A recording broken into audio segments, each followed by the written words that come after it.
তো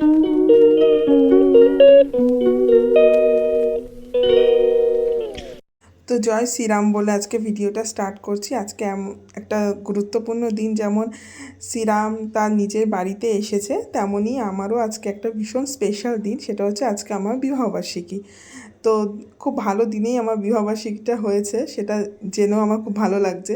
তো যাই হোক, দেখো সকালে জলখাবার বানাতে চলে এসেছি। বানাচ্ছি হচ্ছে নান। এই আটাটা আমি মেখে রেখে দিয়েছিলাম একটু দই দিয়ে, চিনি, তেল, নুন দিয়ে।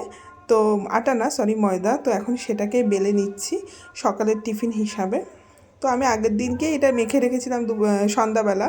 তো পরের দিন করছি, একদম ফাটাফাটি খেতে হয়েছিল, দোকানের নানকেও হার মানানো। তো সেটাই ভেজে নিচ্ছি। আর হয়েছিল তার সাথে কিমা দিয়ে ঘুগনি। তো এই হচ্ছে, এই দিয়ে আমাদের সকাল শুরু হলো। সেরকম বলতে কোনো বড়সড় অনুষ্ঠান করিনি, ছোটোখাটো নিজেরা ঘরের মধ্যে একটু খাওয়া দাওয়া, এই আর কি।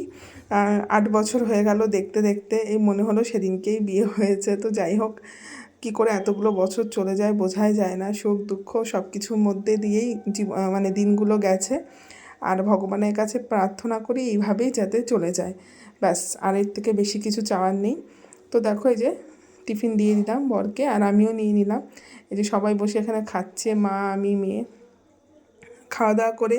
আর এই যে আজকে যেহেতু বিশেষ দিন তোমরা জানোই, তো টিভি তো চলছেই। আর এদিকে চলে এসেছি সবজিপাতি নিয়ে, সব এগুলো কাটবো বলে। কারণ সেরকম কিছু খুব একটা বেশি আয়োজন করা হয়নি। মাটন হবে, ডাল হবে, মাছের মাথা দিয়ে মুগ ডাল, আর ফুলকপি আলুর পকোড়া, ব্যাস। এই যে পেঁয়াজ, টমেটো, মেয়ের চিকেন হবে, তার জন্য সবজি, ফুলকপি, আলু সব কেটে রেখেছি। মাংসের আলু টালু কাটা সব হয়ে গেছে। তো চল এখন এগুলোকে সব গুছিয়ে রাখি। তো গুছিয়ে টুচিয়ে পরে এইদিকে দেখি মা ডালটা বসিয়ে দিয়েছে, মাছের মাথা দিয়ে মুগ ডাল হচ্ছে, আর আলু ফুলকপিটাকে একটু ভাপ দিয়ে নেবে। তার মধ্যে আমি ভাবলাম তাহলে একটু বাসনগুলো মেজে ফেলি, আর টিফিনের বাসন টাসনগুলো, চায়ের কাপ টাপ থাকে, আর এখানে মাটনটা আছে, এটা ভালো করে জল দিয়ে আমি ধুয়ে ফেলি। দুজনে মিলে করলে সমস্ত কাজ একটু তাড়াতাড়ি হয়ে যায়। তো এগুলো করতে করতে ওইদিকে মেয়ের চিকেনটাও বসিয়ে দেওয়া হয়েছে। সামান্য মশলা দিয়ে চিকেনটাকে করে, ঝোলটা করে, ওটাকে প্রেশারে সিটি মেরে নিই, তাহলে না খুব ভালো সেদ্ধ হয়ে যায়, জানো তো। তো যাই হোক, আর এইদিকে আলুগুলোও ভাজা হয়ে গেছে, মাংসের মশলার সমস্ত পেস্ট করা সমস্ত রেডি, আর মাংসটাও সেদ্ধ বসানো হয়ে গেছে। আর এর মধ্যে একটা দারুণ গিফট পেয়েছি আমি, আমার বিড়ালটা আমার হাতে আঁচড় দিয়ে দিয়েছে আজকে স্পেশাল দিনের স্পেশাল গিফট, যার জন্য আমাকে আবার টিটেনাস দিতে হয়েছে, সেটা আরও উপরি পাওনা। মানে বিবাহবার্ষিকী এরকম গিফট মনে রাখার মতো বলো।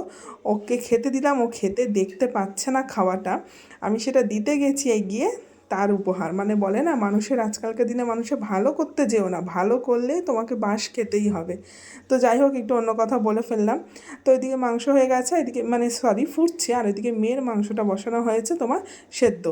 আর বেসন ছিল না, তাই বেসনও নিয়ে এসেছি। তো রান্নাবান্না সব হয়ে গিয়ে তোমার রান্নাঘরটা মোছা হয়ে গেছে, বেসনটা গুলে রেখেছে, এটা খাওয়ার সময় জাস্ট ভাজাগুলো ভেজে দেওয়া হবে গরম গরম। তো আমি একটু মাথাটা ঘষে চলে গেছিলাম ছাদের মধ্যে। তো মনে পড়লো যে চিরুনিটা নিয়ে যাই, তাহলে একেবারে মাথায় মানে ছাদে বসেই চুলটা আঁচড়ে ফেলবো। এদিকে মা মেয়েকে খাইয়ে দিচ্ছিল, বিশাল বড় কাজ যেটা। তো যাই হোক, আমি চলে গেলাম ছাদে, একটু রোদ পোহাতে পোহাতে চুলগুলোকেও শুকিয়ে নেব। কারণ অসম্ভব ঠান্ডা পড়েছে, আর ঠান্ডাটা কেন জানি না এবার যেতেই চাইছে না, কন্টিনিউ পড়েই যাচ্ছে। তো কিছু জামা কাপড় শুকিয়ে গেছে, আর বেলার দিকে একটু রোদ উঠেছিল, তাই ওই বাকি জামা কাপড় রয়েছে।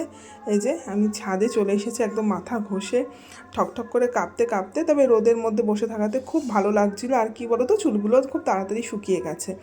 ড্রায়ার দিয়ে শুকোনোই যায়, কিন্তু ড্রায়ার দিয়ে শুকোনোর থেকে, হিট দেওয়ার থেকে মনে হয় চুলটা রোদে শুকানোই বেশি ভালো। তার জন্য একটু বসলাম, নিজেরও একটু রোদ খাওয়া হলো। তারপরে দেখলাম রান্নাঘরে মা এদিকে ভাজাভুজিগুলো করছে, কারণ খাওয়ার টাইমও হয়ে গেছে। তো এইগুলো, এই যে বললাম না, বেশি কোনো আয়োজন না, সামান্যই, আর কিছুই না। আর এইটুকুই চাই, এর থেকে বেশি হোক সেটাও আমি চাই না। এই যে ভাত, সব ডাল, ভাজা, মাংস সব দিয়ে দেওয়া হয়েছে। আর এই যে আমার শাশুড়িও এসে গেছে খেতে। তো ওনারা সবাই আগে খেতে বসে পড়েছে। তো খাওয়া দাওয়া করে যে আমি আর মেয়ে শুয়ে পড়েছি। তো দেখো, আর সন্ধ্যাবেলা তারপরে চা বিস্কুট চলে এসেছে। চা বিস্কিট খেয়ে আমরা একটু ব্যারাকপুর বেরিয়েছিলাম, কিন্তু ব্যারাকপুরে কেন জানি না, ব্যারাকপুরেও দোকান সব বন্ধ ছিল, পলতাতেও দোকান বন্ধ ছিল, তাই কিচ্ছু কেনা হয়নি। মানে যেটা বলতে পারো গিফট, বিবাহবার্ষিকী গিফট কিছু কেনা হয়নি। তো সেটা পেন্ডিং রয়েছে। এই যে রেডি হয়ে দেখো বেরোচ্ছি, বেকার বেরোলাম। তো গেলাম, খাবার নিয়ে চলে আসলাম। তো এই রাত্রিবেলা একটুখানি মোমো টোমো খেয়েছি, মানে সন্ধ্যাবেলা টিফিন, আর রাত্রিবেলা ওই মাংস ছিল আর পরোটা করে খেয়েছি। তো গিফটটা পেন্ডিং রয়েছে, দেখা যাক যখন গিফটটা দেবে নিশ্চয়ই তোমাদের সাথে শেয়ার করব। তো ভিডিওটা আজকে এই পর্যন্তই রেখেছি, তো এর থেকে বেশি বড় করিনি ওর। আর হ্যাঁ, রাত 12টার সময় হঠাৎ আমার বর আমাকে সারপ্রাইজ দিয়েছিল, এই যে একটা কেক আর চকলেট, এটাই মনে হয়েছিল সবচেয়ে শ্রেষ্ঠ উপহার। তো এই বলেই আজকে আমি তাই তোমাদের সাথে কিছুটা ছবি শেয়ার করলাম আর আমার ভিডিওটা শেষ করলাম। টাটা, সবাই খুব ভালো থেকো, সুস্থ থেকো।